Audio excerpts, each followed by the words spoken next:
Ce flash vous est présenté par Technolabista et Acadie Informatique. ESG, École supérieure de gestion spécialisée dans la formation des métiers de la comptabilité et de la gestion d'entreprise.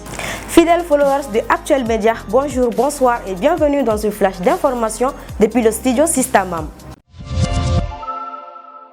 Nous débutons ce flash d'information avec l'actualité nationale. Après des semaines d'escalade verbale, les autorités maliennes ont invité l'ambassadeur de la France, Joël Meyer, de quitter le Mali dans un délai de 72 heures, diffusé ce lundi 31 janvier 2022, dans un communiqué. Selon le gouvernement, cette décision est faite suite aux propos hostiles et outrageux du ministre français des Affaires étrangères, Jean-Yves Le Drian, et à la récurrence de tels propos par les autorités françaises à l'égard des autorités maliennes.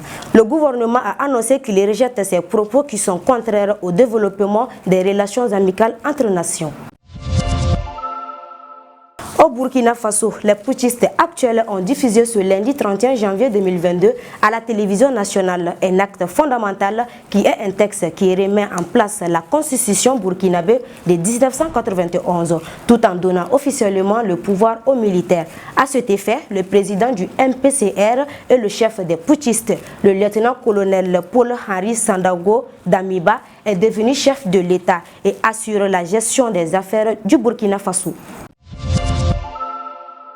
En France, un homme d'une trentaine d'années a été condamné de 3 ans et demi de prison ferme ce lundi 31 janvier 2022 pour avoir incendié 4 églises du Pas-de-Calais. L'homme a avoué lui-même qu'il les a incendiées volontairement et selon lui en réaction aux affaires de pédophilie au sein de l'église catholique.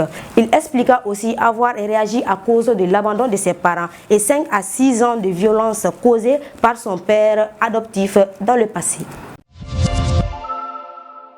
À présent, l'actualité internationale pour mettre fin à ce flash d'information. Malheureusement, ce dimanche 30 janvier 2022, Chesley Chris, la Miss gagnante de l'USA en 2019, fut retrouvée morte au pied de l'immeuble dans lequel elle résidait, à New York.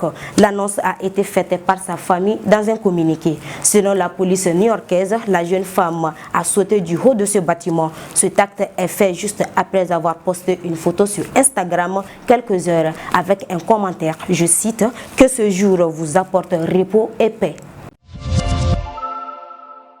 Voilà, c'est tout pour ce flash d'information que j'ai eu l'immense plaisir de vous présenter. Très bonne suite de programmes sur Actuel Média, car nous sommes le présent et le futur.